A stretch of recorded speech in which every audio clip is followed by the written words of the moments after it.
profil menara absorpsi. Kalau kita menara absorpsi, untuk absorpsi itu seperti ini. Jadi ada packing, kemudian ada tray. Ini bukan tray sebetulnya ya, untuk ini. Terus ini juga ada packing lagi. Ini saya cuma gambarkan 2 susun saja.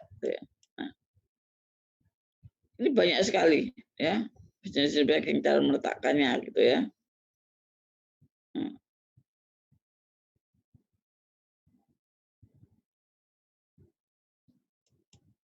Nah, ini jenis-jenis packing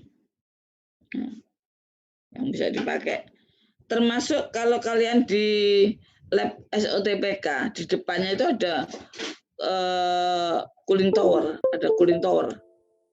Ada cooling tower itu yang depan yang kuning warnanya di depan pintu lab OTK, itu cooling tower. Kalau Anda lihat di dalamnya itu ada plastik, semacam plastik itu berwarna hijau, ya, berwarna hijau. Itu juga bisa kita sebut dengan packing sebetulnya. Itu juga bisa kita sebut sebagai packing. Ya. Tujuannya adalah tidak lain adalah supaya luas kontak antara gas dengan cairan menjadi lebih besar.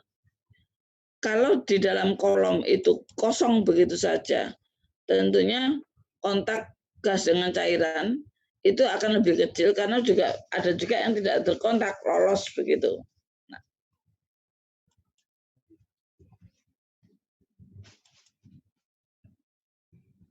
tipe dan ukuran packing itu juga bermacam-macam ya. Tipe dan ukuran packing itu bermacam-macam ya. Kalau untuk tipe dan ukuran packing, Anda bisa melihat di Trebol, sebetulnya buku Trebol ya, Mass Transfer Operation ya, Trebol. Di situ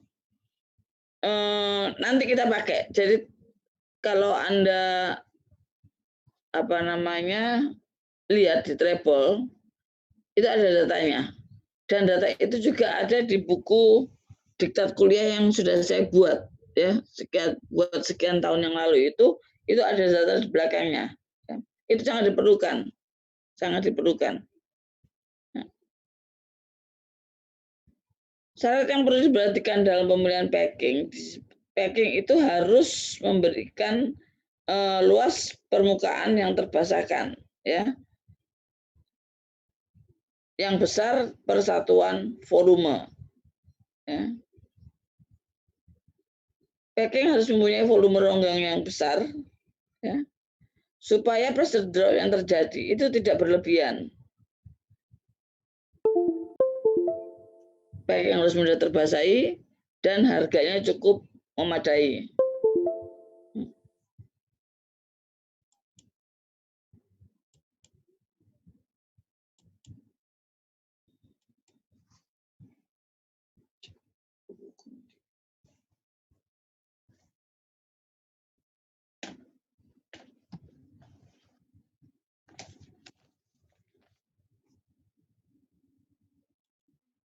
Nah, ini sudah saya tunjukkan di awal sekali kita kuliah absorpsi itu adalah kita akan kok berhenti ya ini. Kita akan menyerap campuran gas menggunakan cairan sehingga solut di dalam fase gas akan berpindah ke dalam fase cair dan konsentrasi solut di dalam fase gas akan berkurang ya. Sehingga solut dalam fase gas keluar dari bagian atas itu mempunyai komposisi 2 yang lebih kecil daripada komposisi solut dalam gas masuk. Demikian juga dengan solut di dalam cairan masuk, dalam solvent, yang mula-mula kecil akan keluar yang mempunyai konsentrasi solut yang lebih besar. Di sini digambarkan notasinya X1 akan lebih besar daripada X2 gitu ya. X1 akan lebih besar daripada X2.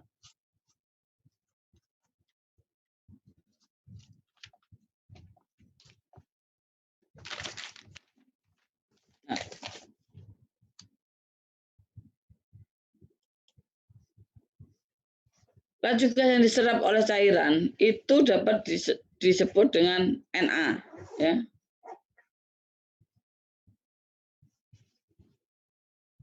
Di mana perpindahan massa dianggap mengikuti perpindahan massa secara difusi, yaitu difusi melalui medium stagnan, ya, melalui medium stagnan. Untuk kalian mungkin belum dapat PMP ya, sekarang masih barengan ya kuliah PMP-nya.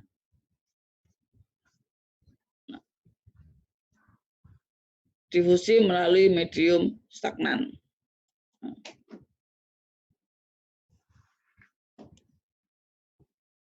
Di dalam fluida yang melalui packing, ada aturan, ada yang disebut dengan loading dan flooding. Sehingga aturan ini membuat berapa banyak cairan yang harus dimasukkan untuk absorpsi, ya, berapa banyak cairan yang harus dimasukkan yang dipakai untuk menyerap solut dalam fase gas yang kita inginkan. Bila aliran fluida melalui packing, maka akan terjadi pressure drop, ya, pasti akan terjadi pressure drop. Sesuatu yang mengalir pasti akan terjadi pressure drop, di mana pressure drop yang dialami gas itu dipengaruhi oleh laju alir gas dan cairan itu sendiri, ya. Nah, kalau kita lihat di sini, ya, kita lihat di sini ada gambar di sini, ya. Kita lihat, ya. Untuk absis sebagai laju alir gas, ya, yang sebelah kanan adalah pressure drop-nya. Kalau kita lihat laju alirnya, berbagai laju alir cairan di sini, gitu ya. Nah, kalau kita lihat, ya, kalau kita lihat pada laju alir gas yang tetap di sini, pada laju alir gas yang tetap di sini, dengan kita perbesar laju alir cairannya, ya, apa yang terjadi? Pressure drop-nya akan menjadi naik, ya. Pressure drop-nya akan menjadi naik terus. Untuk laju alir gas yang tetap, laju alir yang terus kita tambah, pressure drop-nya akan menjadi naik. Nah, kemudian kita akan melalui garis A. Garis A ini kita akan itu berarti sudah mulai loading, ya, sudah mulai loading. Nah, kalau kita teruskan laju alir cairannya kita besarkan, maka akan terjadi, kita akan melalui garis B. Di situ proses akan terjadi flooding. Flooding itu banjir, ya. Flooding itu banjir. Sehingga di dalam kolom absorpsi, ya, itu harus berada di bawah titik floodingnya. Beroperasi harus berada di bawah titik floodingnya, ya. Nah, ini beroperasi itu di sini, ya. Beroperasi itu di sini. Nah, di antara garis A dan garis B ini itu pada pressure drop sebesar 200 sampai dengan 400 Newton meter kuadrat per meter tinggi packing, ya, per meter tinggi packing.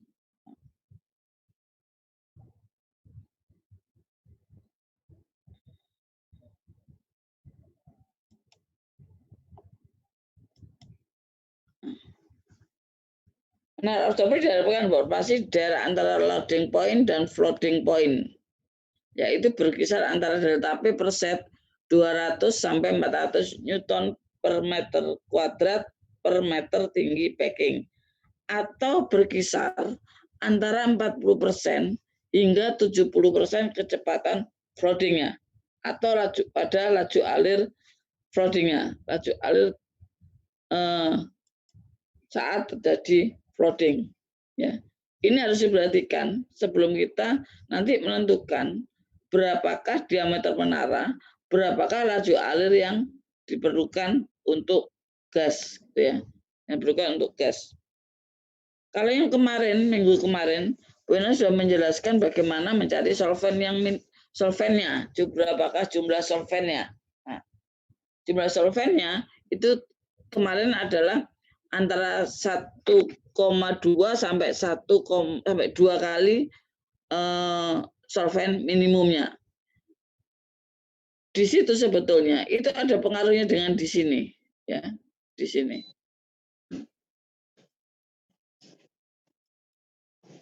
Kalau kalian menghitung back tower, ya, back tower, ya, Anda nanti akan selalu berhubungan dengan grafik ini, ya, terutama untuk menghitung berapakah diameter menara. Ya. Tujuan dari mata kuliah absorpsi ini kita mengetahui bagaimanakah proses absorpsi yang terjadi, juga kita menghitung berapakah diameter menara untuk desainnya, juga berapakah tinggi packing yang dibutuhkan atau tinggi menara yang dibutuhkan. Ya, tinggi menara yang dibutuhkan. Di sini pada gambar ini, ya, pada gambar ini, gambar 634 tripod ini dari tripod gitu ya. Itu sebagai absis, itu adalah L aksen per G aksen, akar dari densitas gas dibagi dengan densitas cairan dikurangi densitas gas, ya. Nah, terus kemudian sebagai ordinat ini adalah G aksen kuadrat CF mu L viskositas pangkat 0,1 J dibagi dengan rho G kalikan rho L minus rho G kalikan GC. Harga J, harga GC, ya, harga CF itu dilihat dari mana? Ya. Nah, di sini di bawah grafik ini, tolong diperhatikan dalam grafik ini, kotak ini. Ya. Dalam kotak ini, untuk satuan SI, GC-nya sama dengan 1. Ya. CF diperoleh dari tabel 63 tripod, ya, yang menunjukkan berapakah jenis dan ukuran packing yang tadi saya sebutkan. Jadi Anda harus punya data itu, ya.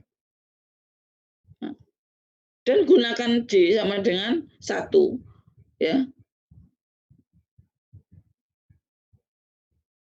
untuk satuan SI, ya. Kalau untuk satuan British, G aksennya dalam satuan pound per feet kuadrat per jam, ya, pound per jam per feet kuadrat. Ini G aksen, ya. G aksen itu berbeda sama G. Kalau G yang kemarin itu saya katakan itu adalah laju alir mol, laju alir mol, ya, laju alir. Namanya laju alir pasti persatuan waktu, ya. Dan densitas yang di sini adalah pound per kubik feet. Kalau SI bukan itu. Mu-L-nya dalam CP, ya, mu-L-nya dalam CP. Ya.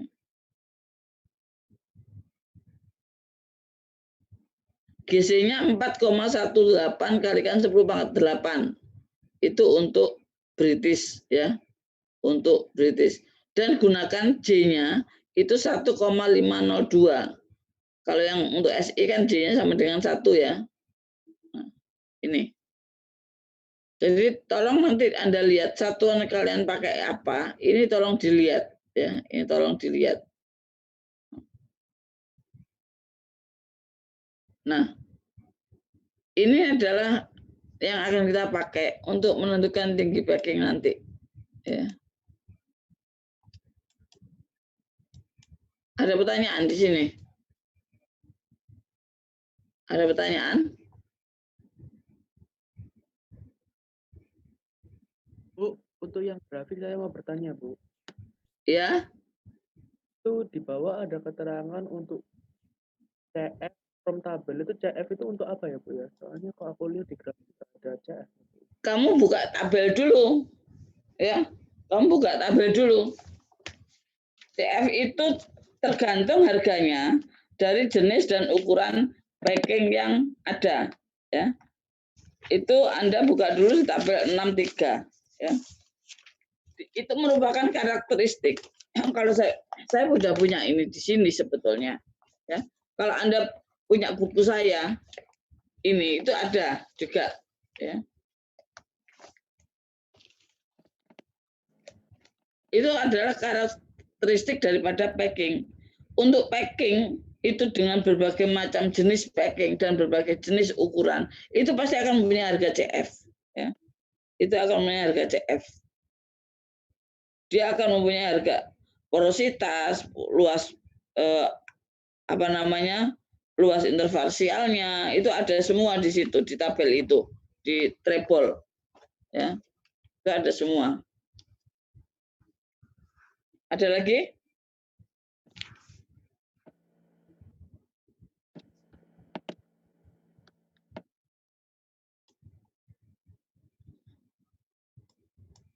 Kalau tidak ada, karena di dalam satuan perhitungan tinggi packing, ya, perhitungan tinggi packing, itu tidak lagi banyak menggunakan laju alir mol, lebih banyak dia menggunakan laju alir massa persatuan waktu, persatuan luas, maka kita harus melihat seberapa besar luas penampang daripada kolom absorber itu. Ya. Luas itu bisa dihitung dari diameter. Ya. Sehingga kita harus mengetahui berapakah diameter menara dari kolom absorber. Cara menghitungnya bagaimana? Ya, kita sekarang cari perhitungan diameter menara. Ya. Ini Devina Medianti, Janice Evelyn, Hubert Chandra itu masih sembunyi itu kemana ya?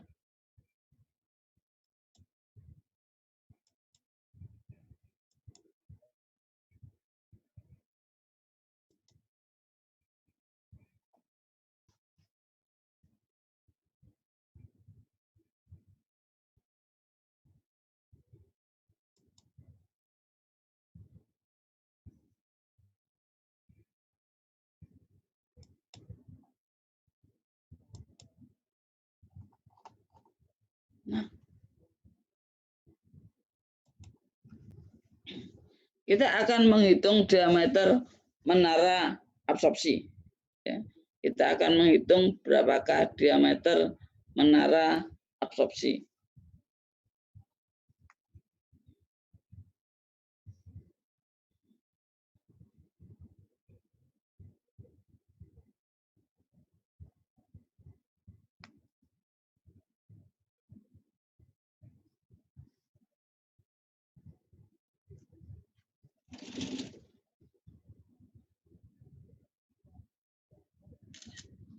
Nah, di dalam diameter menara absorpsi,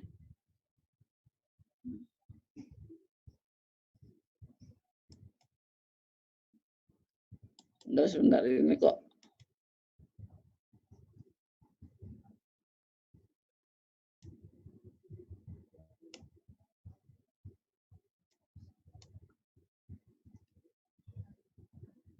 ini kemarin sudah saya buat, itu kok hilang ya?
untuk menghitung diameter menara absorpsi seringkali ya sebetulnya kalau kondisi absorpsi kemarin sudah saya katakan kondisi bagian bawah menara itu di mana konsentrasi fase cairnya lebih besar, konsentrasi fase gasnya lebih besar, dan kondisi bagian atas menara itu adalah konsentrasi cairannya lebih kecil dan konsentrasi gasnya juga lebih kecil.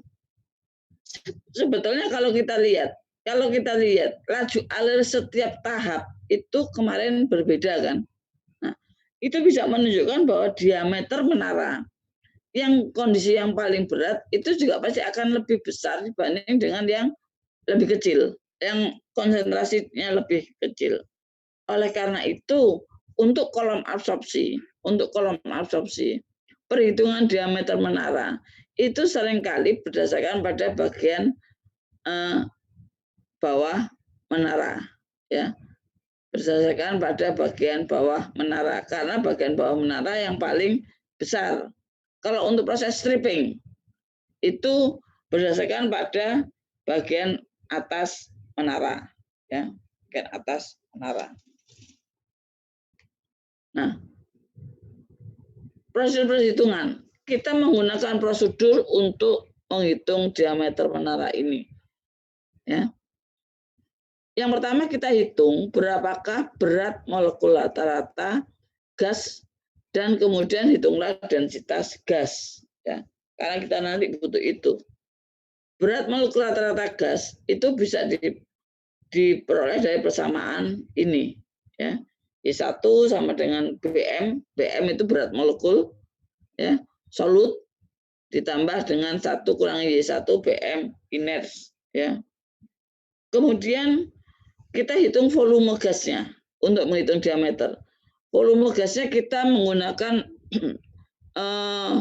hukum ideal, tetapi bukan hanya PVNR, tetapi kita bandingkan dengan kondisi standarnya. Kondisi 1 adalah kondisi standar, ya. Volume kita hitung pada suhu operasi, bukan suhu operati, ya, suhu operasi T2 dan tekanan P2 itu adalah sebesar ini, ya. Itu adalah dari P1, V1 per N1 kalikan T1 sama dengan P2, V2 dibagi N2, T2. Harus berdasarkan pada kondisi standarnya. Kondisi 1 ini adalah kondisi standar. Kondisi standar gas itu apa? Pada 1 atm dan suhunya berapa? 0 derajat Celcius atau 273 Kelvin atau 492 Rankine, ya, Rankine.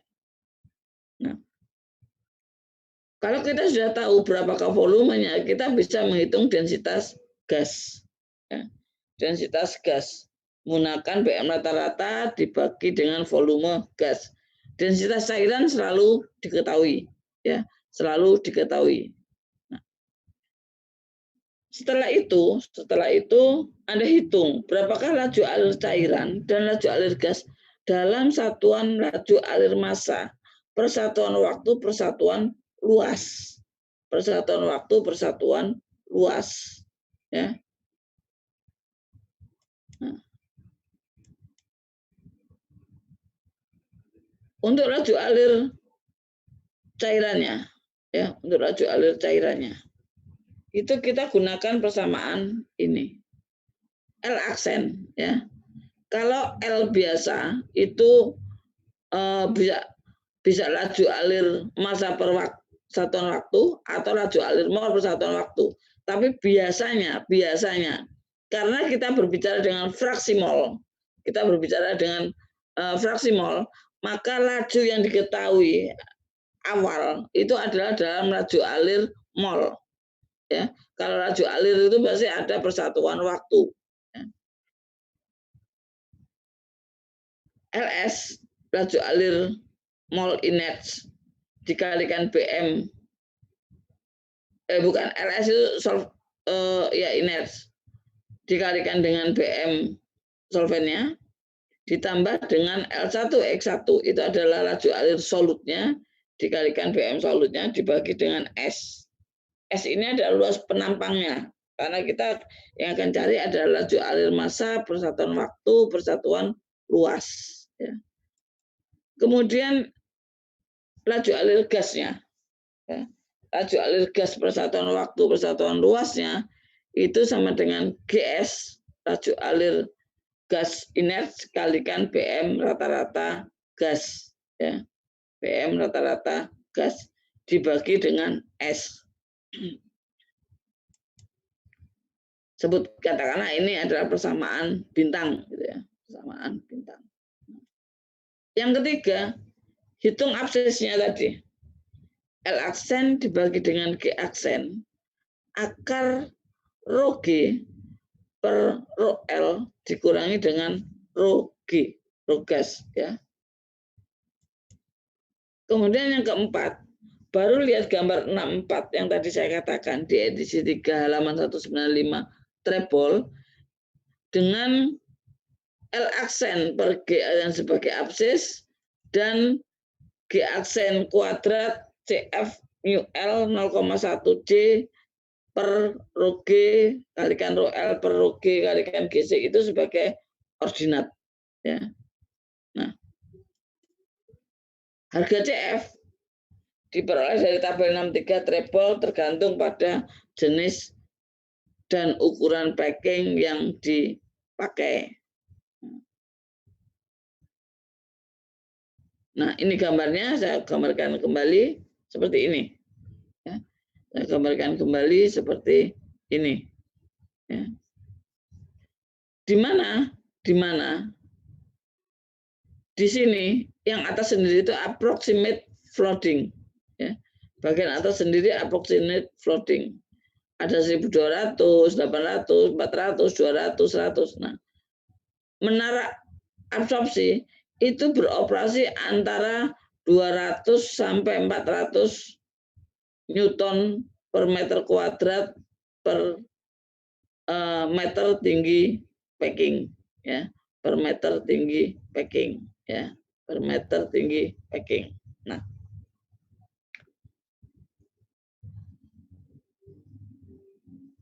tetapi dia juga bisa tadi dikatakan berdasarkan sekian persen dari laju alir floodingnya, ya. Kalau diketahui berapa persen laju alir floodingnya, kalian cari yang ini, laju alir floodingnya berapa, baru nanti sekian persennya dihitung. Nanti saya berikan contoh soalnya semuanya, ya.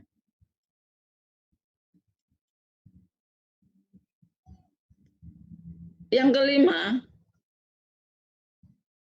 hitung harga G aksen operasi dari gambar 634 treble, ya.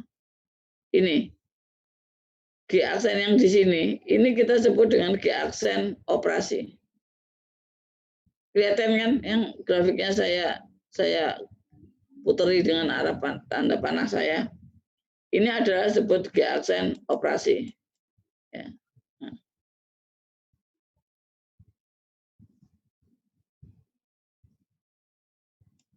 Kemudian harga G operasi itu dapat dihitung dari harga G aksen operasinya, kita dapat menghitung berapakah diameter menara dengan persamaan ini. G aksen operasi sama dengan G aksen per S. G aksennya yang mana? G aksennya yang mana? G aksennya dari persamaan yang bintang tadi. Yang ini. G aksen ini. S-nya kan belum tahu tadi. Kita masih menghitung. Ya, ini. Terus kemudian S-nya itu adalah 1/4 pi D kuadrat, ya. Dari sini kita bisa menghitung berapakah diameternya. S-nya belum tahu tadi yang pertama, ini tahu, dapat dihitung berapa S-nya. Dengan luas penampangnya kita tahu, kita bisa menghitung berapakah diameter menaranya. Nah, ada ketentuan yang diikuti, ya, itu untuk packing jenis recycling dan untuk jenis polring. Ya. Untuk jenis recycling, diameter menara dalam satuan inci dibagi 30, itu harganya nilainya harus lebih besar atau sama dengan ukuran packing yang dipakai.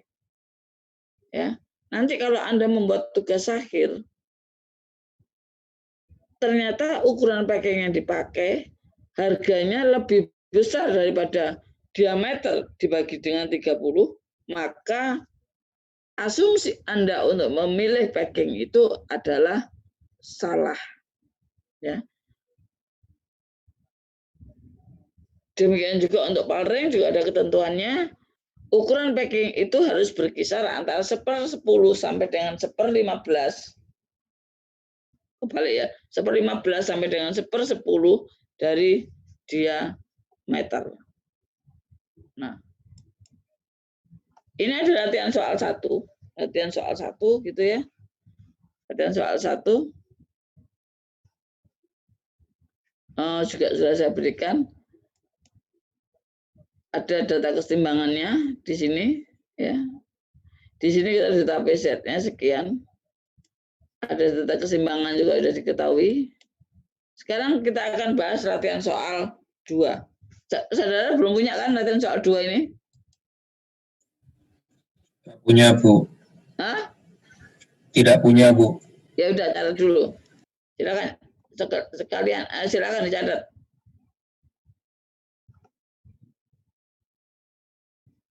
Silakan dicatat.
Jangan dulu, saya kasih waktu 5 menit.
William Leo itu wajahnya kok pesawat luar angkasa.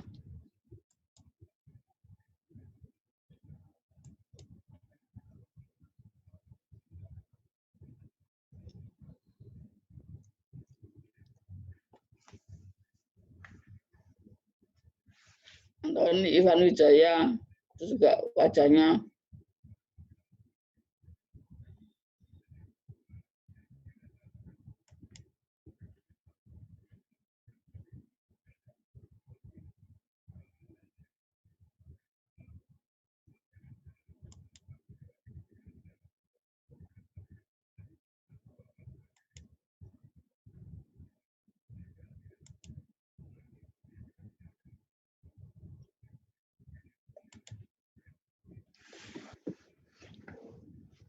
sudah? Sudah ya, belum? Yang 1 min YIM itu artinya apa, Bu?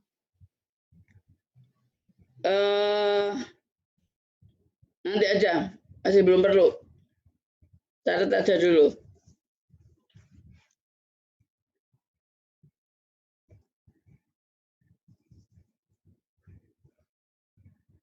Nanti aja, nanti kalau kita sudah berbicara perhitungan tinggi packing.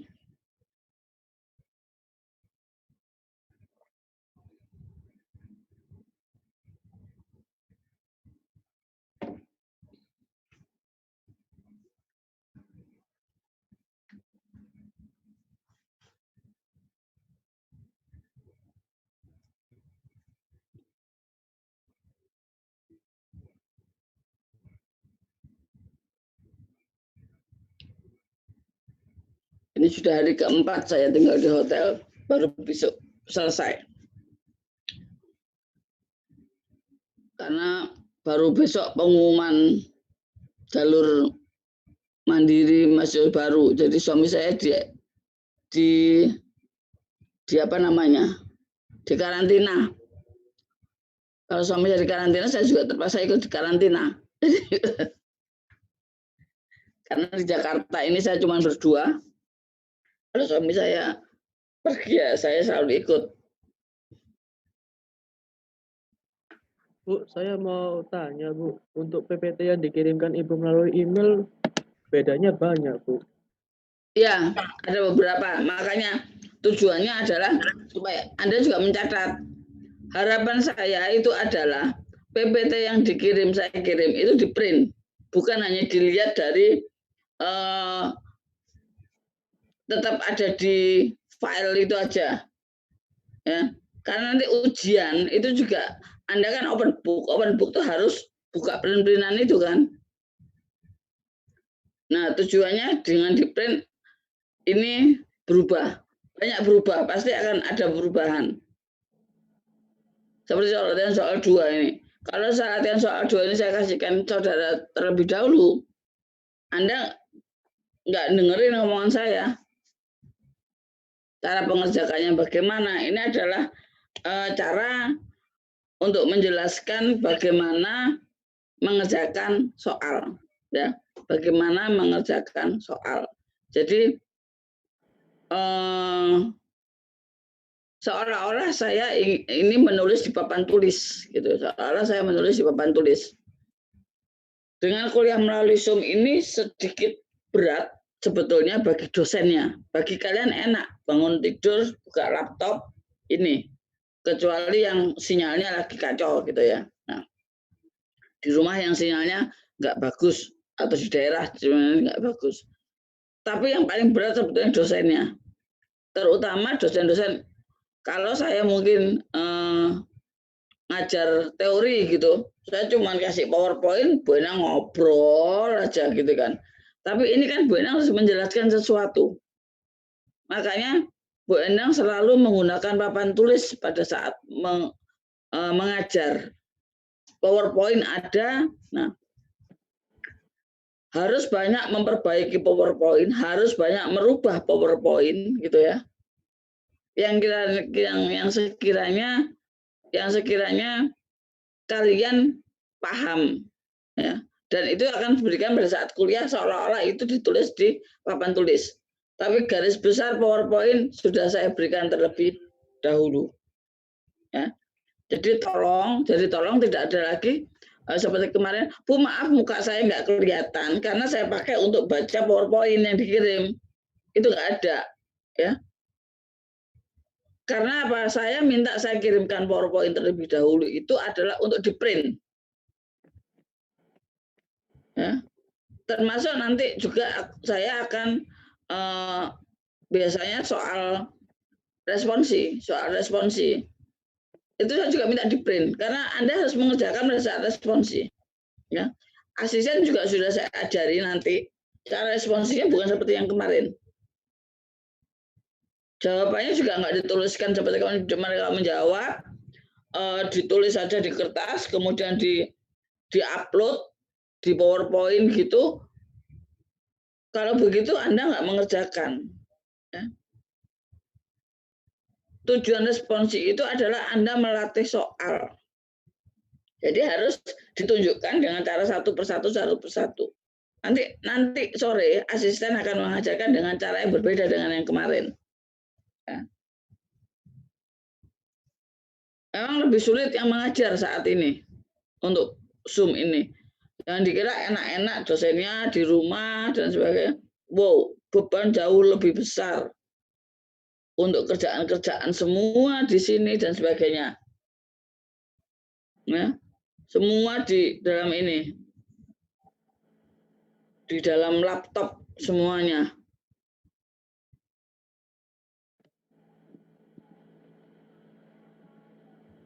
Nah, sudah selesai. Kalau sudah saya ini. Pertama kali menyelesaikan soal, Bu Ena selalu minta buatlah bagannya seperti ini. Yang sudah diketahui apa, yang belum diketahui apa. Ya. Di sini yang tulisan merah-merah ini belum diketahui. Ya. Tulisan merah-merah ini belum diketahui. Ya. Di mana campuran butin dengan konsentrasi 0 dengan konsentrasi 5% mol gitu ya. Dengan laju alir campuran gas 5.000 pon mol per jam. Nah, ini sudah sesuai. Ya. Diserap menggunakan non-volatile cairan non-volatile murni.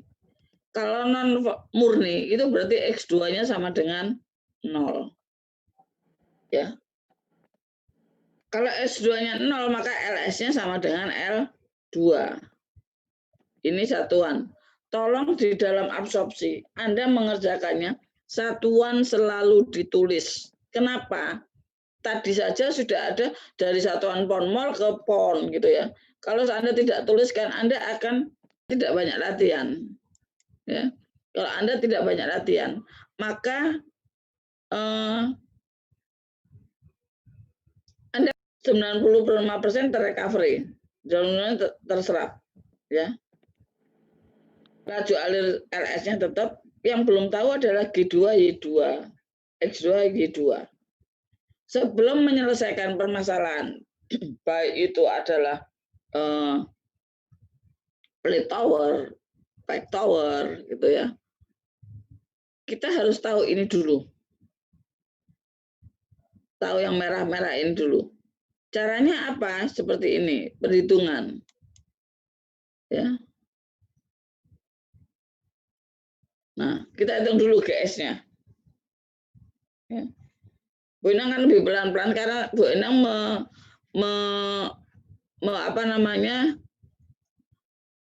mengharapkan kalian menulis, mencatat ini. Ini nggak akan saya kirim. Nggak akan saya kirim kembali. Yang saya kirim cukup yang kemarin. Ya.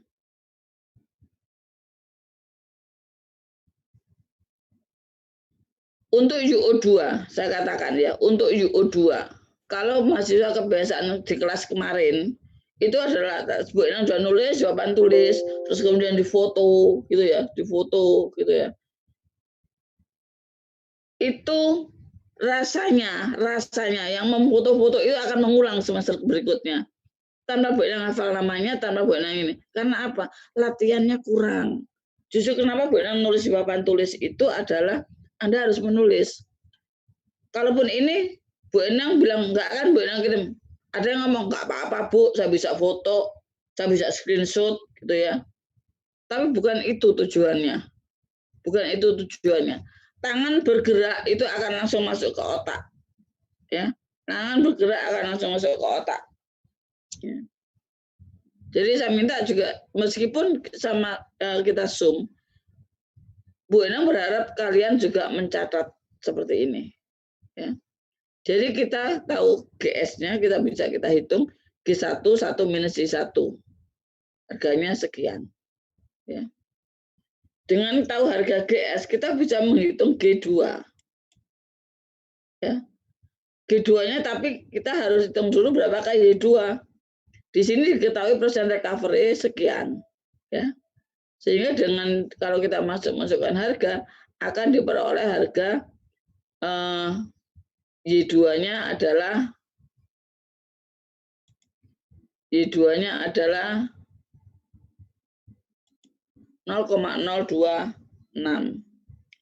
Sehingga dengan demikian kita bisa menghitung G2-nya. Kita bisa menghitung G2-nya. Ya. Kita bisa menghitung G2-nya.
Bu Enang teruskan.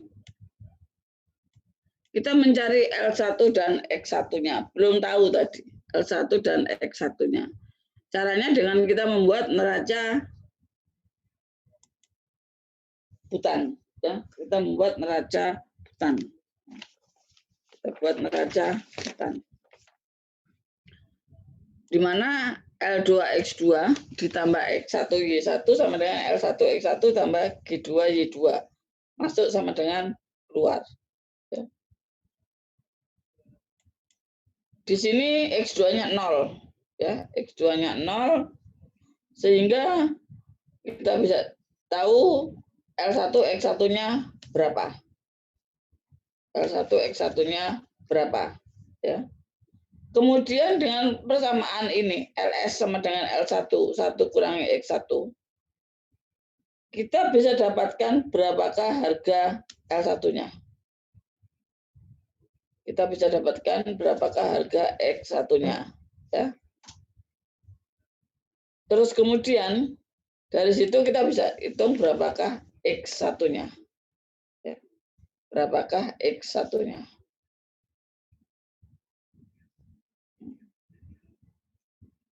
Nah, menghitung diameter menara sekarang bagaimana?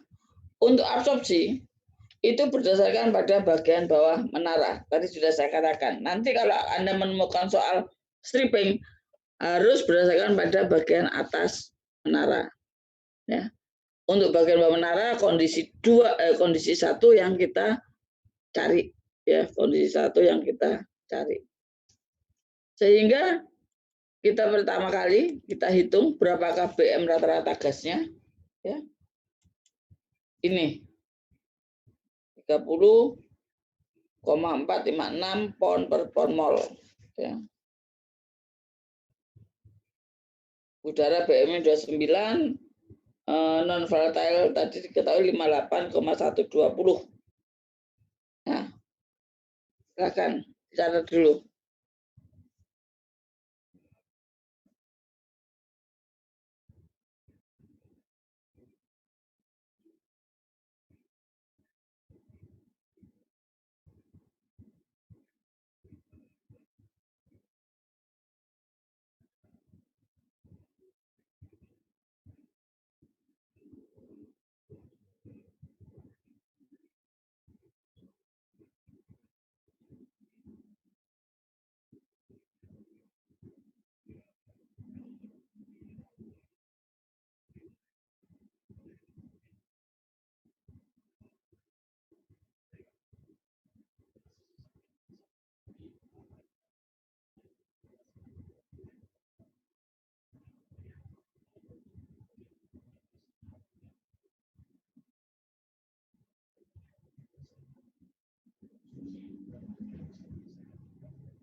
Isi Bu, mau tanya Bu. Ya, silakan. Itu nilai L1-nya kok beda ya Bu? Ada yang 15.005, ada yang 15.000,51 Bu. Coba saya hitung lagi. Hitung lagi, coba hitung lagi. Hitungan saya yang kemarin.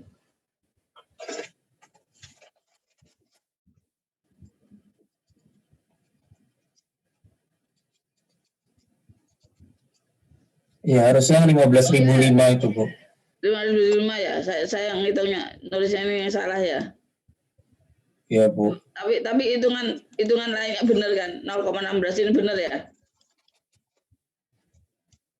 Coba saya hitung lagi sebentar. Iya. Iya, 0,0158 Bu. Ya wis.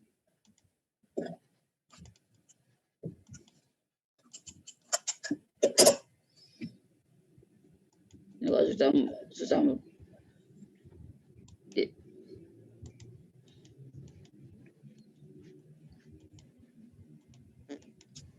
Harap maklum. Saya menyelesaikan ini kemarin baru selesai jam 1. Banyak sekali kerjaan yang harus dikerjakan tambahan dengan Zoom ini.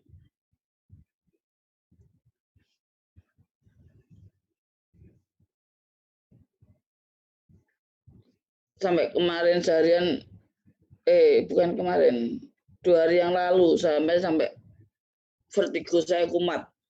Karena dari pagi sampai malam itu dadapan laptop terus.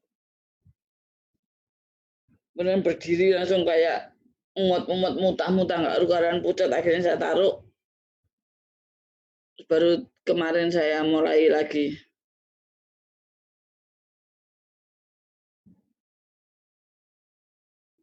Nah, sudah. Kalau sudah saya teruskan. Ya. Volume 1 pound mol gas pada 59 derajat Fahrenheit dan 1 atm adalah ini. Kalau tadi dasarnya adalah volume 1 pound mol gas pada keadaan standar, itu adalah 35,9 kubik feet. Tapi kalau saya tanya SI berapa? Ya. 22,4. 22,4 ya. Meter kubik dalam 1 molnya. Nah, ini kita satunya SI, sehingga suhunya dalam Rankine 460 ya, kita hitung dapatnya 378,701 kubik feet per per mol. Ya. Kemudian kita hitung densitas gas adalah 0,0804. 0,0804.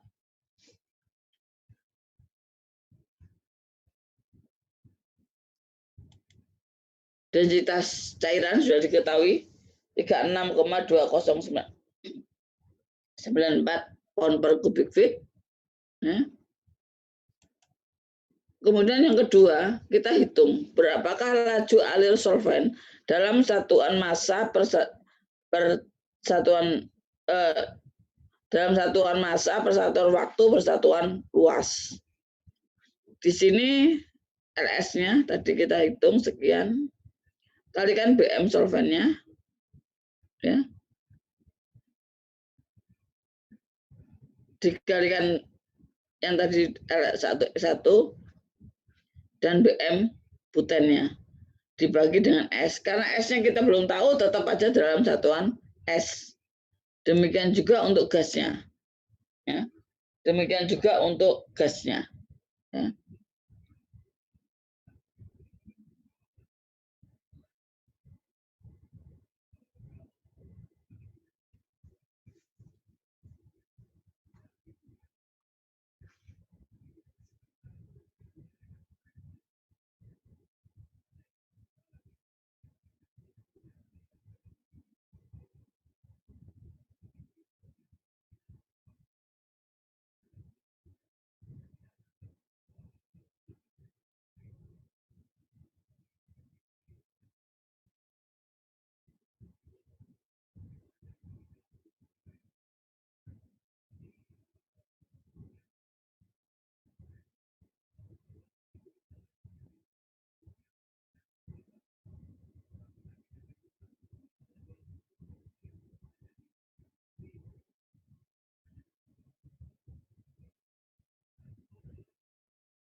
Nah, kalau kita sudah dapatkan harga L aksen, G aksen, maka kita yang ketiga kita hitung ini, ya.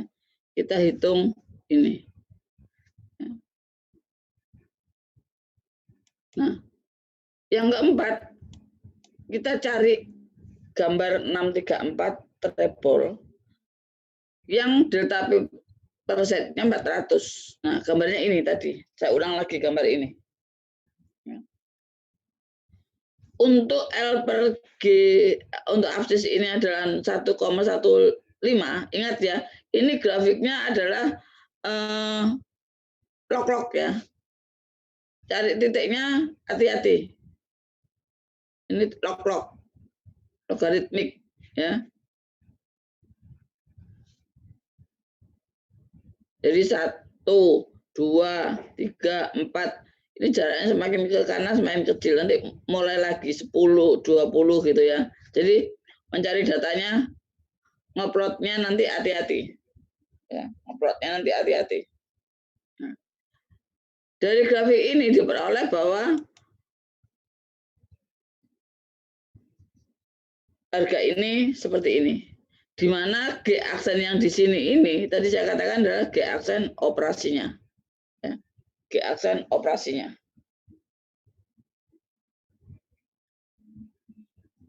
Ini ada kecoret apa?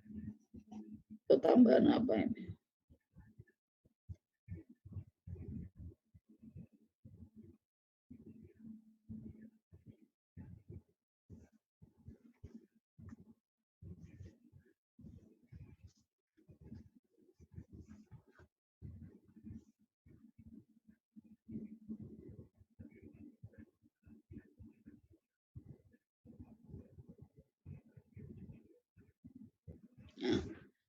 di sini diketahui packingnya adalah Bersade keramik 2 inch.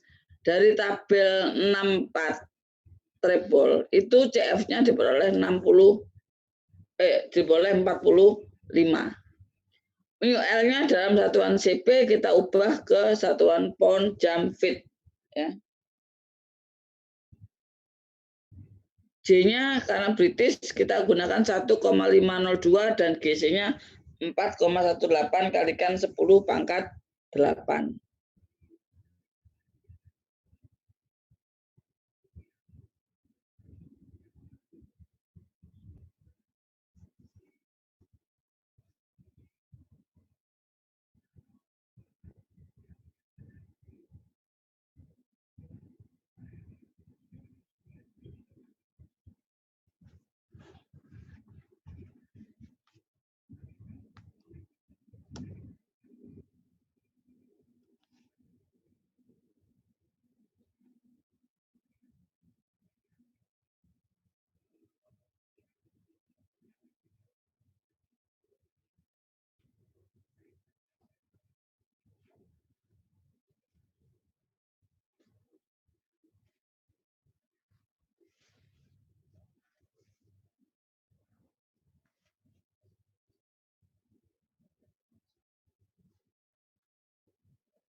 Ya, sudah.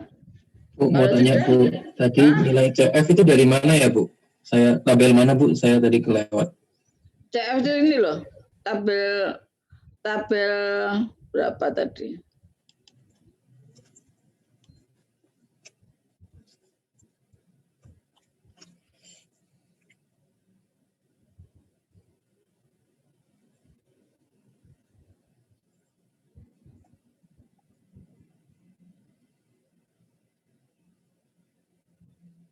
(63) treble.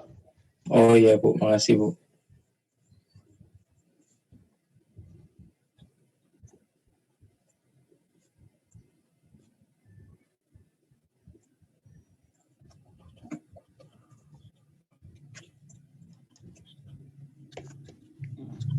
Kalau sudah, kita masukkan harganya, kita hitung G aksen operasi. Ini G aksen operasi ya. G aksen operasinya adalah 130,645 pound per jam per kubik feet. Yang kelima kita hitung S-nya ya.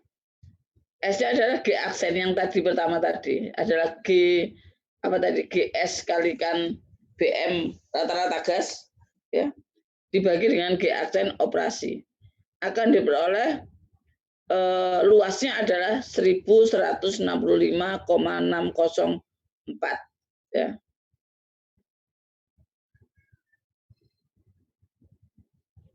Di mana S adalah 1/4 PD kuadrat, harga diameternya bisa dihitung 38,533 feet.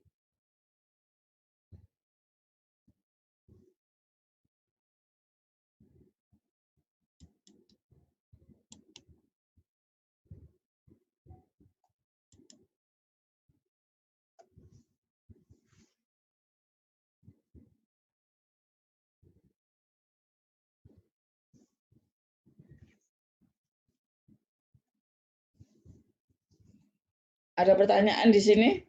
Nanti responsi, bukan nanti ya, untuk responsi dari Rebo adalah menghitung tinggi packing dengan yang diketahui bukan delta paper setnya adalah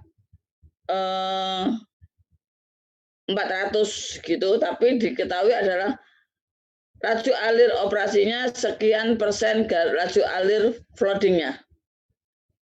Nah, sekian kali laju alir floodingnya. Bagaimana mencari grafiknya, gitu ya. Nanti itu.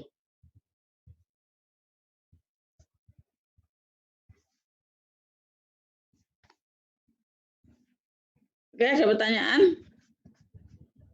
Kalau enggak, sudah kita langsung bagaimana kita menghitung tinggi packing. Kuliah pakai seperti ini persiapannya lebih lama, tapi ngajarnya lebih cepat. Bu, Ya, boleh minta tolong ke slide 12 nggak, Bu? Tadi saya ketinggalan sedikit.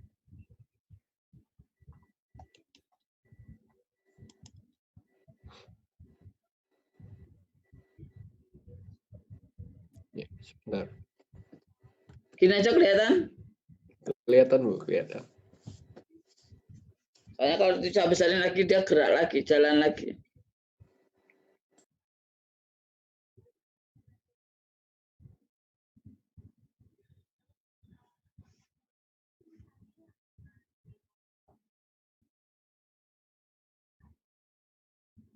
Sudah, Bu. Terima kasih, Bu. Ya.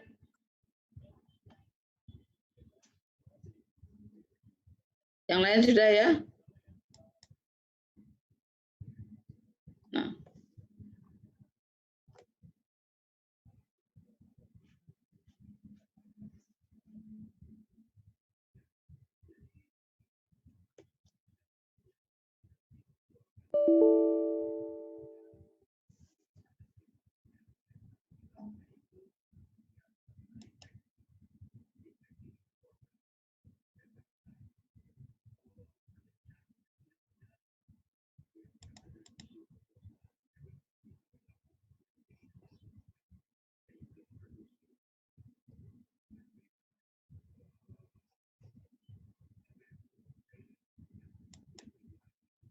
Nah.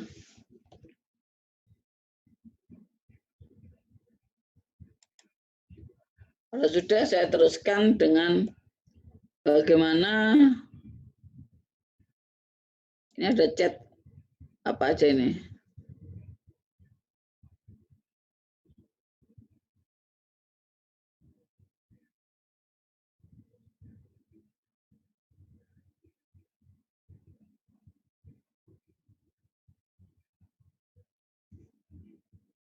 Ini ada pertanyaan Hans Natail.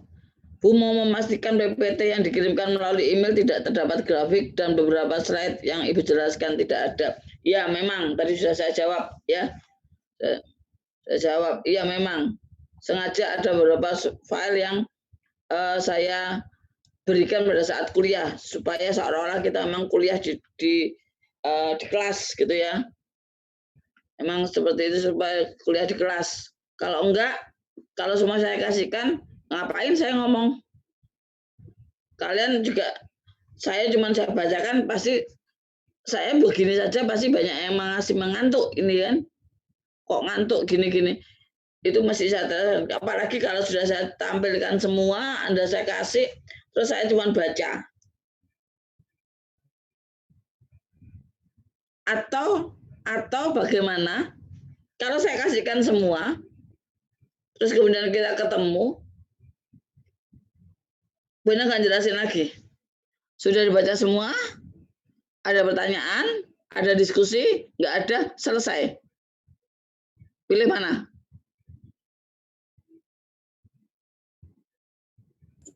Dijelaskan, Bu. Nah, jadi kalau dijelaskan memang pasti akan ada beberapa slide yang tidak ada karena seolah-olah itu yang saya jelaskan di papan tulis, gitu ya. Jadi ini saja saya masih merasa nggak puas seperti kalau saya menulis di papan tulis, saya jalan-jalan keliling melihat Anda mengerjakannya dan sebagainya. Ya. Nah.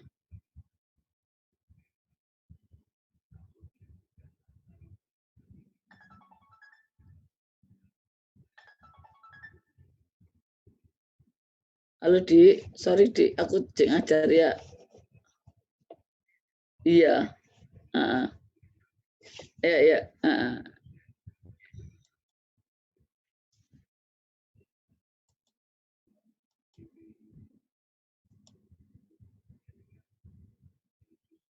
Nah, sekarang saya akan mulai dengan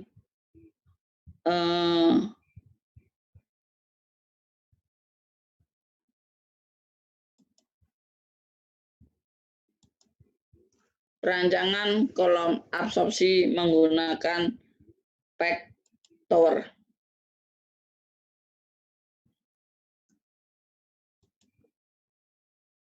Ya.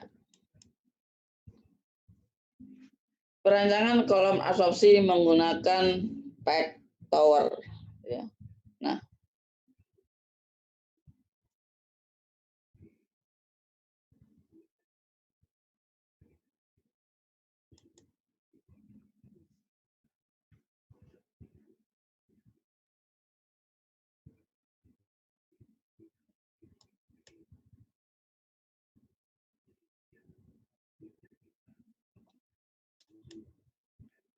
kembali saya tampilkan seperti ini, ya, di mana gas akan diserap menggunakan solvent, ya.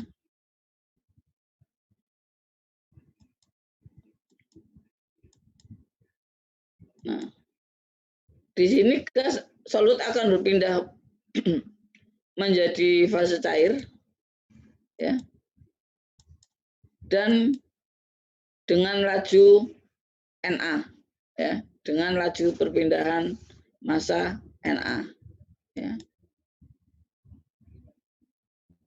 Gas keluar dengan konsentrasi Y2 lebih kecil dari Y1 dan cairan keluar dengan konsentrasi X1 yang lebih besar daripada X2. Laju gas yang terserap disebut dapat dihitung dengan jumlah mol yang berpindah fasa, yaitu adalah Na. Ya. Perpindahan massa A dianggap mengikuti perpindahan massa secara difusi melalui medium stagnan. Ya. Untuk menghitungnya kita ambil bagian kecil dz, ya, dz. Kemudian kita mencari tinggi packingnya dengan cara set integrasi daripada dz dari kondisi 1 menjadi kondisi 2. Ya. Jumlah solut A dalam fase gas yang melalui dz itu laju alirnya adalah adalah G kalikan Y, ya, di mana setiap titik di sini konsentrasi gas dan laju alir gasnya itu berubah, ya. Nah, kalau kita di mana Na kalikan Da-nya pada luas penampang, kok nggak ada luas penampangnya, ya. Kalau saya gambarkan profil perpindahan massanya sudah saya berikan di awal, gitu ya, di awal kuliah. Na-nya adalah sama dengan KY YA G kurangi YAI di interface, ya. Kx untuk fase cairnya Kx XAI kurangi XAL, ya. Di mana ada konversi KY dengan KY aksen. Ini apa sebetulnya, ya? Sebetulnya KY itu adalah perjanjian yang ada di buku, ya. Tapi tiap buku bisa berbeda perjanjian. KY itu adalah koefisien perpindahan massa untuk difusi melalui medium stagnan. Nah, kenyataannya di dalam difusi itu kita berbasis pada dia berdasarkan pada ekimolar Cantor diffusion, di mana harga koefisien perpindahan massanya dinyatakan dalam KY aksen. Konversi KY ke KY aksen adalah menggunakan 1 minus YA IM. Tadi ada yang bertanya kan, 1 minus YA IM. Dan KX-nya juga demikian. Ya. KX-nya juga demikian. Nah, untuk selanjutnya kita banyak menggunakan KY aksen dan KX aksen. Ya. Nah, YA1 minus YAIM itu adalah rata-rata, harga rata-rata. I pada kondisi di interface yang rata-rata, M itu min. Ya. Kalau tadi AA sekarang solutnya saya ubah, saya pindah, saya hilangkan, ya, maka dapat saya tuliskan seperti ini. Ya. Maka dapat saya tuliskan seperti ini. Notasi solut A-nya saya hilangkan, ya. Maka seperti ini. Dengan 1 minus YIM itu adalah ini. Dan 1 minus XIM itu adalah ini. Ini ada perubahan juga ini. Yang dari saya kirimkan ya. Berbeda dengan yang saya kirimkan kalau nggak salah. Oh enggak, ini sudah ada. Sudah ada saya kirimkan. Ini menyusulkan ini. Iya, beda sendiri emailnya, Bu. Iya, beda sendiri. Sudah.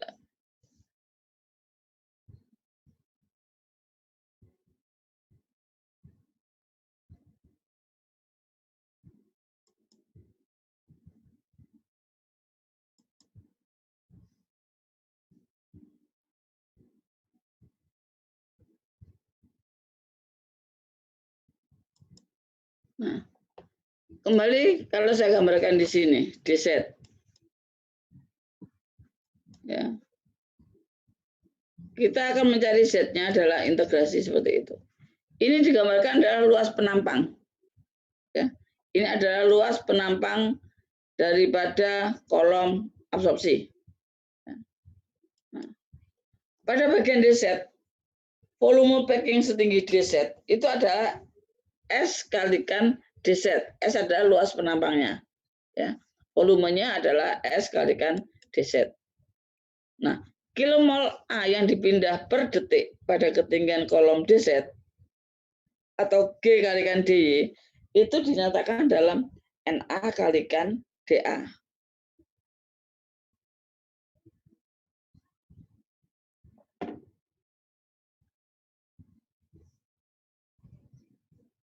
Nah, ini yang saya katakan konsep kita berat ya sebetulnya. UO2 itu konsepnya berat. Nah, jika A kecil itu adalah luas interfasial persatuan volume unggun ya, yang dinyatakan dalam meter kuadrat per meter kubik volume unggun, mempunyai luas interfasial DA yang dinyatakan sebagai mana ini? Oh. DA sama dengan A kalikan S kalikan DZ. Luas interfasial ini penting ya untuk yang kolom berpacking. Sekarang luas interfasial itu sebetulnya sangat tergantung daripada liquid hold up. Ya. Apa itu liquid hold up? Tidak saya jelaskan di sini, tapi di buku itu, di buku di tata kuliah saya ada. Sekarang saya nanya ke saudara, gitu ya. Kalau misalkan ada kolom kosong, kemudian Anda isi packing, ya. Ada isi packing, masukkan packing kering, masukkan packing kering. Terus kemudian masukkan 1 liter air ke dalam kolom itu. Dalam kolom itu. Air akan keluar ke bawah. Coba diukur berapa volume dari air yang keluar. Pasti akan kurang dari 1 liter. Biarpun dibiarkan sekian lama, sudah nggak ada yang netes lagi, itu tetap kurang dari 1 liter. Kemana dia sisanya?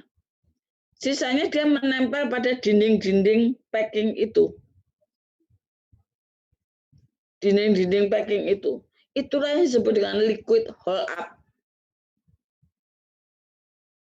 Ya. Itulah yang disebut dengan liquid hold up. Sehingga kita sekarang kalau berbicara tentang packing, kita harus berbicara tentang luas intervarsialnya, persatuan volume packing. Ya. Di mana luas intervarsial itu adalah A kecil kalikan volume packing. Ya. A kecil. Nah, itu tidak bisa lepas dari kalau kita berbicara packing, termasuk untuk koefisien perpindahan masanya nanti. Kalau saya ulang lagi, dA, NA kalikan dA sama dengan D kalikan DGY. Ya. Maka NA-nya itu dapat saya tuliskan seperti ini. DGY dibagi dengan dA-nya kan A, S, DZ. Ya. Sebetulnya saya lebih senang nulis kalau menerangkan gini nih. Nah, untuk difusi A melalui medium stagnan, laju perpindahan massa komponen A dari fase gas menuju interface sudah disebutkan seperti ini. Ya, tadi sudah disebutkan seperti ini. Sehingga kalau dari interface menuju massa cair, sebutkan seperti ini. Ya, tadi sudah saya tinggal mengulang ini. Ya. Nah, kemudian jumlah mol A yang dipindah per waktu, per detik, pada ketinggian dz, satuannya masih meter di sini, sama dengan perpindahan mol A di fase cairan dan di fase gas yang dapat digunakan persamaan ini. Na sama dengan dA-nya sama dengan A, S, dz. Nah, sekarang kita berbicara absorpsi dulu. Ya, kita bicara absorpsi dulu, kita berbicara ke fase gas ke interface. Na-nya tadi seperti ini. Ya. DGY-nya sehingga dapat ini. DGY-nya Na kalikan dA. Ya. S kalikan dz. Ya.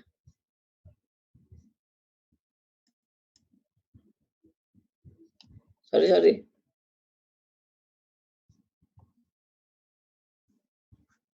Ini AS dz sebetulnya ya. DA-nya tadi kan AS dz ya. AS kurang A kecil. Ya, kurang A kecil di sini. Ini AS dz kan ini kan. Nah, DA-nya kan AS dz ya. Ini kurang S kecil, kurang A kecil. Sehingga atau saya ubah dulu aja. Mudah-mudahan masih bisa.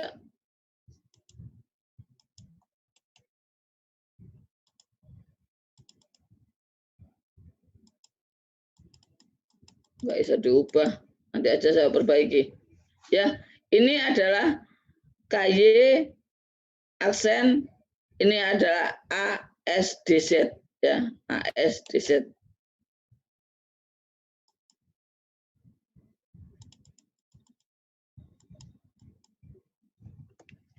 Koefisien perpindahan massa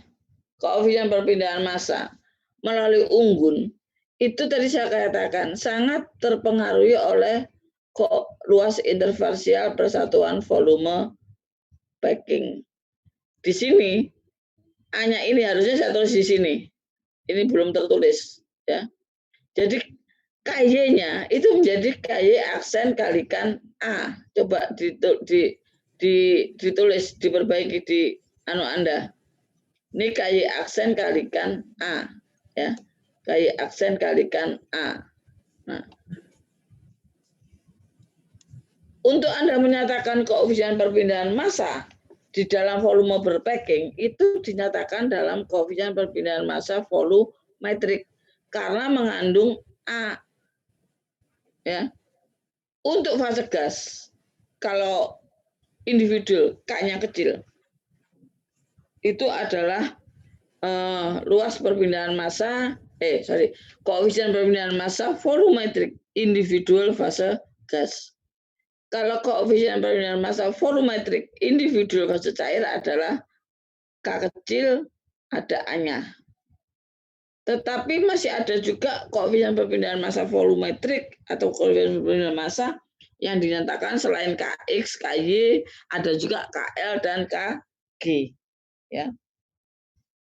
Kalau untuk overall itu sama, hanya saja K-nya menjadi K besar. Ya. Nah, untuk individual atau overall, Anda harus belajar yang ada di PMP itu adalah interfase mass transfer. Padahal Anda belum dapat itu ya sekarang. PMP-nya baru sampai mana? Perpindahan panas, Bu. Masanya terakhir kan. Nah, Anda harus belajar interfase mass transfer. Saya sudah membuat ringkasannya. Nanti saya kirim via email ya. Interfase mass transfer. Makanya untuk hari ini saya tidak latihan soal, gitu ya. Saya akan jelaskan teorinya saja. Cukup rumit sudah teorinya. Kalau kita kembali ke sini, ya, perpindahan massa A di fase gas seperti ini. Ini kok A-nya hilang lagi. Dengan GS seperti ini atau G sama dengan GS, maka dapat saya tuliskan DG-nya ini adalah ini, ya. DG-nya dapat saya ubah seperti ini. Ini hanya penurunan rumus, tidak ditanyakan di ujian juga ya. Cuman saya ingin hanya menunjukkan ke saudara. Dengan adanya penurunan rumus seperti ini, maka akan diperoleh. Nah ini A-nya sudah muncul di sini. Ya, ini harusnya ada A-nya juga. Ya. Maka akan dapat dituliskan seperti ini. Ya. Dapat dituliskan seperti ini. Ini bukan A-nya muncul tiba-tiba ya. Sebetulnya di atas tadi ada, cuman saya kurang menulisnya. Saya kurang menulisnya.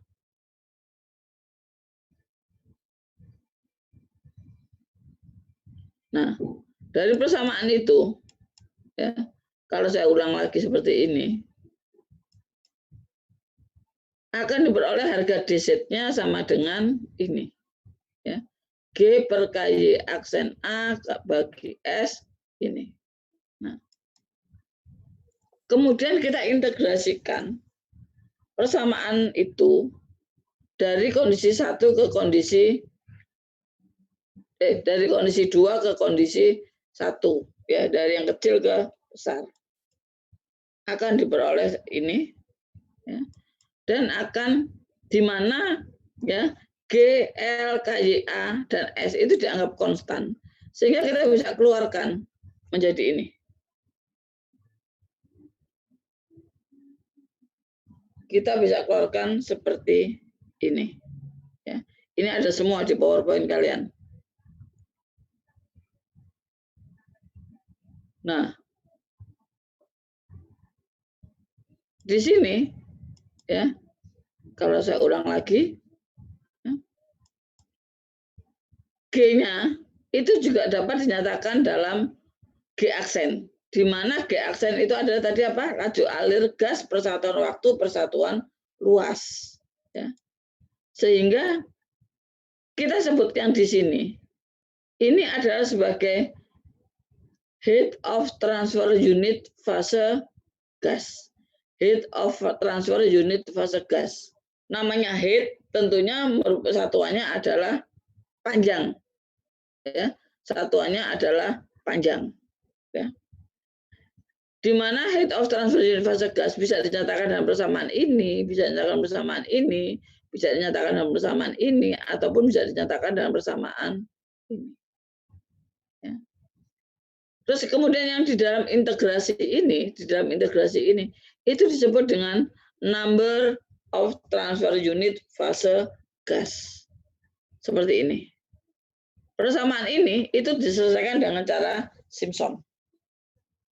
Ya, diselesaikan dengan cara Simpson. Gitu ya.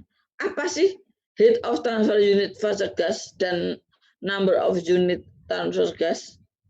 Jangan nanti di tes praktikum UO, apa itu HTG? Anda menjawabnya, HTG adalah dengan tegasnya heat of transfer unit fase gas. Itu singkatan, bukan apa itu. Ya. Nah, kalau Bu Endang mengajar, Bu Endang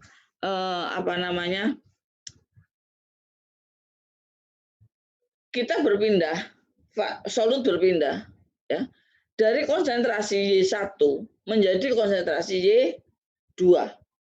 Ya. Semuanya tergantung daripada koefisien perpindahan massanya. Ya. Semuanya tergantung daripada koefisien perpindahan massanya. Ya. Kalau heat of transfer unit fase gas, kemampuan dia berpindahnya besar, ya, kemampuan dia berpindahnya besar, maka ada berapa jumlah langkah kita, langkah itu untuk mencapai konsentrasi Y2. Misalkan bayangkan sekarang aja Anda melangkah dari ujung kamar ke ujung kamar satunya, dari tembok ke pintu, ya, tembok ke pintu. Tentunya untuk sesuatu yang sama, tembok dan pintu yang sama, gitu ya, kondisi yang sama, saya melangkah dengan di sini yang tinggi besar siapa ini? Ferdianto Indra orangnya besar, kayaknya tinggi ya. Biasa sih, Bu. Yang tingginya 170 gitu siapa di sini? 165 gitu. Bu Michael. Ferry, Bu. Nah, kalau saya dibandingkan sama Peri, langkahnya lebar mana? Kemampuan melangkahnya besar mana? Tentunya saya lebih kecil kan. Untuk mencapai pintu, saya butuh berapa langkah? Pasti lebih banyak dibanding yang langkahnya tinggi, kemampuan melangkahnya, kemampuan berpindahnya lebih besar. Nah, berapa kali itu adalah number ini? Berapa kali ini number? Kalau bisa kita bayangkan, plate-nya itu bertambah. Berapa plate-nya dengan kemampuan dia ini? Cuman di dalam plate kita tidak berbicara sama sekali tentang koefisien perpindahan massa, koefisien berpindahnya, koefisien kemampuan dia untuk berpindah. Ya. Nah, itu. Ya. Ini menunjukkan seperti itu. Heat of transfer unit, kemampuan kita untuk berpindah. Seberapa besar kemampuannya dia untuk berpindah? Dia sangat dipengaruhi oleh laju dan koefisien perpindahan massa. Ya. Tetapi sesungguhnya, ini konsep ya, ini konsep betul-betul. Sesungguhnya koefisien perpindahan massa itu dipengaruhi oleh apa sih? Jadi contohnya saja, kalau kita berbicara perpindahan panas yang kalian sudah dapat. Q sama dengan U kalikan A kalikan delta T. Ya.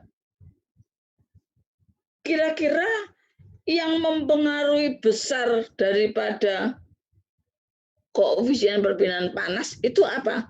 U-nya itu apa? Sama.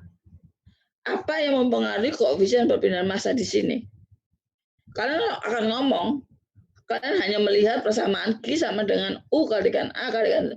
Yang mempengaruhi adalah suhunya, Bu, delta T-nya. Yang mempengaruhi adalah ya delta T-nya mungkin. Salah sebetulnya, bukan itu. Itu kalau Anda lihat dari sebuah persamaan. Tapi konsep koefisien perpindahan massa atau konsep perpindahan panas itu sangat dipengaruhi oleh beberapa buah bilangan tak berdimensi. Kalau untuk koefisien perpindahan massa, dia dipengaruhi oleh 3 bilangan tak berdimensi. Itu adalah bilangan Sherwood, bilangan Reynolds, dan bilangan Smith. Ya, bilangan Smith. Nah, bilangan Reynolds aja dulu. Bilangan Reynolds, dia dipengaruhi oleh apa saja? Bentuk geometri dari yang dilalui. Bisa bentuk bola, bisa bentuk silinder jangan bola ya, bisa plat datar ya. Nah, itu konsep. Aku kok jadi nerangin PMP ya. Tapi itu memang diperlukan karena kalian belum dapatkan PMP supaya kalian punya bayangan gitu loh. Makanya kan kurikulum yang baru PMP nanti di semester genap ya, pindah semester 4. Kurikulum yang baru PMP pindah semester 4. Karena saya betul-betul protes, saya mengajarkan UO2 itu kesulitan untuk saya ngomong ekimol counter diffusion, untuk ngomong medium stagnan. Sebetulnya protesnya itu bukan ke Kajur, bukan. Protes ke diri saya sendiri. Loh, kenapa protes ke diri saya sendiri? Cuma saya mengusulkan ke Kajur supaya diubah untuk mengkoreksi kesalahan masa lalu. Kenapa protes diri saya sendiri? Karena perubahan kurikulum yang semester lalu itu saya masih jadi Kajur saat itu. Saya masih jadi Kajur saat itu, saya ubah kurikulumnya, saya ubah UO2 yang tadinya di semester 6 gitu ya, semester 6. Saya turunkan semester 5, saya lupa PMP belum saya turunkan. Sebetulnya tidak lupa, harapan saya yang diajarkan adalah masa dulu, bukan panas dulu. Ternyata materinya, saya nggak lihat materinya itu adalah panas dulu. Sehingga saya sendiri yang kena pada saat saya mengajar UO2. PMP kalian belum selesai. Nah, makanya sekarang kurikulum yang baru ini diubahlah PMP di semester 4 ya, semester 4. Kenapa sih UO2 itu saya ubah dulu tuh ke semester 6? Itu juga ada sejarahnya. Sejarahnya kalau UO2 ada di semester 6 waktu itu, maka praktikum Anda, praktikum UO2 itu semester 7. Nah, semester 7 itu banyak mahasiswa yang sudah hampir lulus. Dia terhambat dengan praktikum UO2. Dia terhambat dengan praktikum UO2. Yang kedua, cari asisten susah. Karena asisten itu rata-rata sudah lulus. Sehingga saat itu asisten itu bukan lagi diminta sukarela untuk mendaftar asisten, tetapi kalau saya bilang waktu sekarang saya paksa rela, saya paksa untuk rela, ya. Nah, dengan perubahan kurikulum itu dengan materi segala macam banyak berubah. Nah, ini ya, ini kita kembali ke materi HTG sama NTG. Jadi kalau ditanya HTG itu apa, itu jelaskan apa maksudnya. Jangan singkatannya heat of transfer unit fase gas gitu ya. Nah, bukan ini, ya. bukan ini. NTL itu adalah isolan fase cair, bukan ini. Ya. Di sini untuk persamaan ini tolong diperhatikan sekali lagi satuan. Untuk persamaan yang ini, ya, persamaan yang ini, itu G-nya dalam laju alir gas, persatuan waktu, tapi dalam mol. Mol persatuan waktu, persatuan luas. Waktu bisa detik, bisa jam, gitu ya, bisa menit. Tolong nanti ini diperhatikan. Kenapa begitu? Karena KYA-nya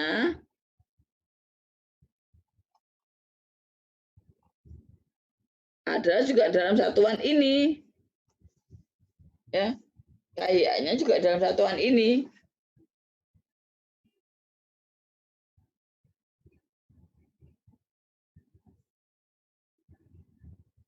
Makanya G aksennya ini dalam satuan laju alir mol. Ingat ditulis, tolong ditulis satuan. Nah, orang Indonesia kalau nggak dapat hukuman itu tidak diperhatikan. Jadi kalau Anda nanti mengerjakan, tidak ada satuan di belakangnya, nilainya kurang. Ya, nilainya kurang. Karena apa? Bukan untuk Bu Ena menghukum mengurang-urangi nilai gitu ya. Tapi dampaknya banyak nanti ke belakangnya. Kebanyakan langsung ditulis saja, nanti ketemu G yang lain ditulis saja yang ini angka ini, padahal G yang lain itu satuannya beda. Ya. Nah, hal yang serupa untuk perpindahan massa di fase cair akan diperoleh seperti ini. Ya.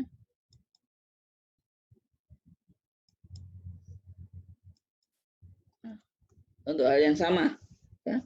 L aksenya juga dalam satuan itu.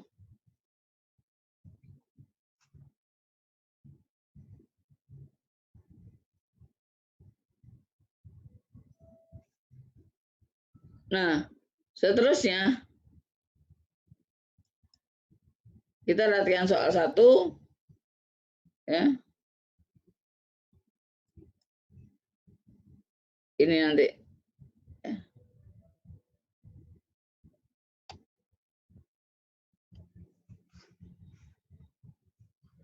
Latihan soalnya kita lakukan minggu depan.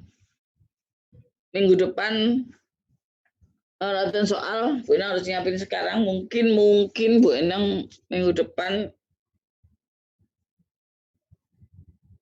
kuliah dari Surabaya malah. Bu Endang pulang Surabaya.